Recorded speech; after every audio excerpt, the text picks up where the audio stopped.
Alright, welcome back to a brand new video of the Target Individual program, Target Individual Experience. It's after 1 o'clock, leaving the house a little late. Went to bed a little late, New York Predator Department, again, engaging in sirens. In the home surveillance, remote neural monitoring. Woke up this morning, went on to Facebook, and I saw that it says such and such accepted your friend request. So I'm like, okay, who did I send a friend request to? Remember, no, I do send friend requests to people. All right, damn, homeless guy. See, homeless guy. He smells so bad. He walked past me. He smells so bad. All right, that's the homeless theme. Like I said, he's not wearing dirty clothes, but his smell is so bad. So anyhow, so the New York Police Department, again, hack into my Facebook account and sending friend requests to their shills so they can accept it. And in this case, it was a light-skinned Keisha, light-skinned Keisha.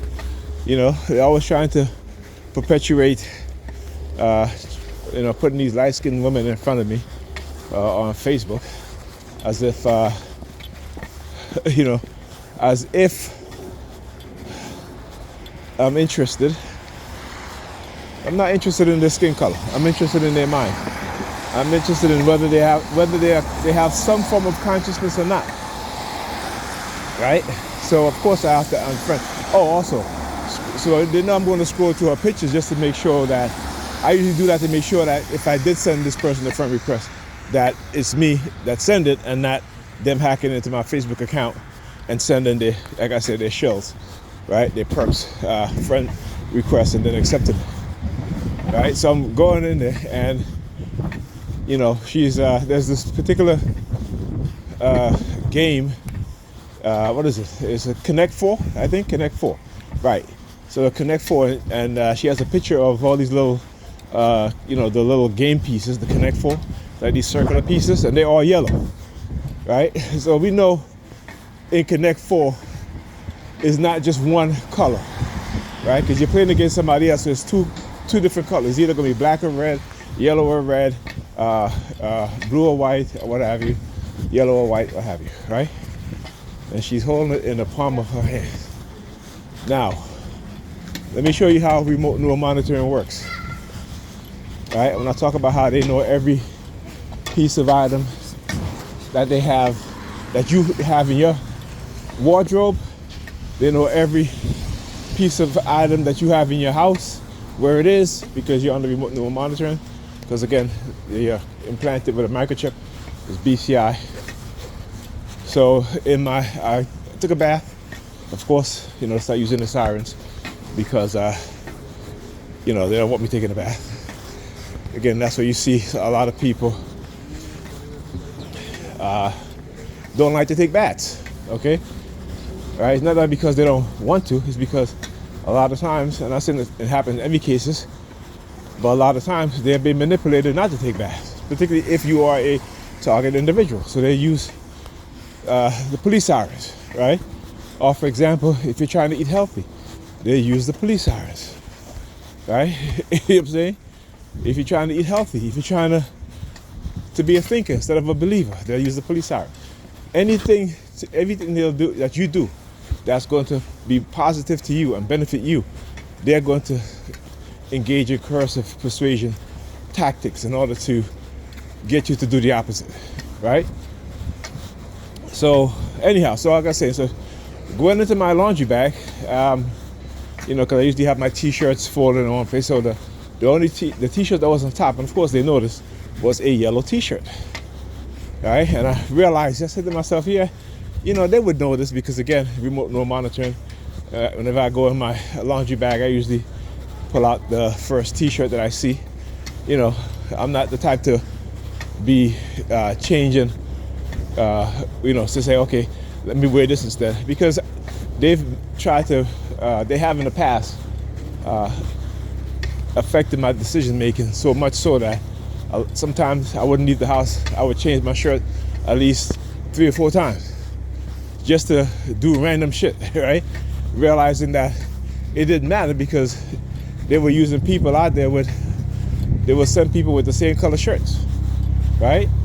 And again, the way how, if you didn't know, right, if you just believe and you didn't have knowledge of these tactics and methods of technology, right, then, yeah, they can really fuck up your mind. And that's what they wanted to do.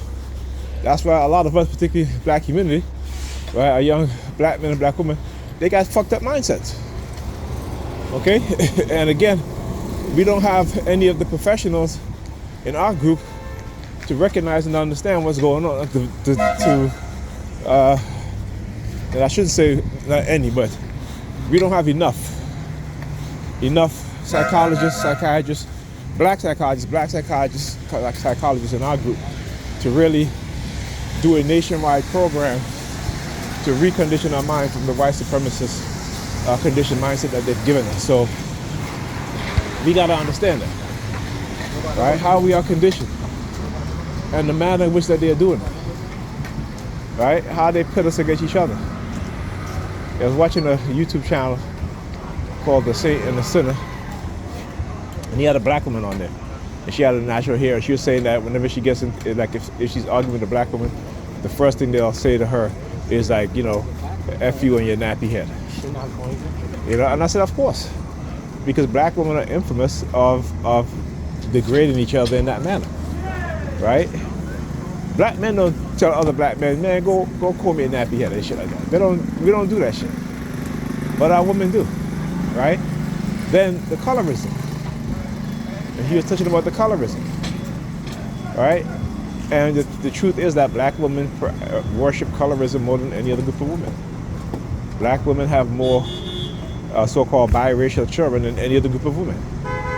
But yet, if they see a black man with a light-skinned woman or a white woman and have children, they're degrading him.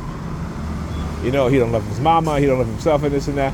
But in the meantime, they're looking for men that's other than their men, unless it's the black men that have a lot of money, okay? But they'll date the broke white man. You know what I'm saying? They will date the broke white man, but they won't date the broke black man. You know what I'm saying? So you gotta understand how they're moving within our community, how they're engaging in psychological warfare. They've been engaging in psychological warfare, psychological manipulation, because this is what they're good at. They've had thousands of years of practice on each other, as well as us. So now, again, this is like, I wouldn't even say second nature to them, but it's like first nature to them when it comes to the relationship that they have with us as black people. We gotta understand that. We gotta understand, like I said, they may sleep with you, you know what I'm saying? They may have kids with you, but ultimately, they're not doing anything to tear down white supremacy. And if they're not doing anything to tear down white supremacy, that's what you should be looking at. Right? That's what you should be looking at. Because it can't just be about you. Right? It can't just be about you. Because to them, it's not just about them. It's about other white people. It's about other white children. Right? But we have this singular, selfish, individualistic, self-centered mindset that is given us, that we just think about ourselves, and that's it. Right? This is different from how we are naturally as African people. And again, go and read the book, The Golden Stool, right, by Ewan Morrow. Right? Go look at that. Go read the book. The book is called The Golden Stool. Google it.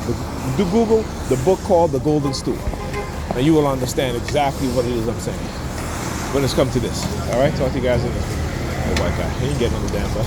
All right. Talk to you guys next week.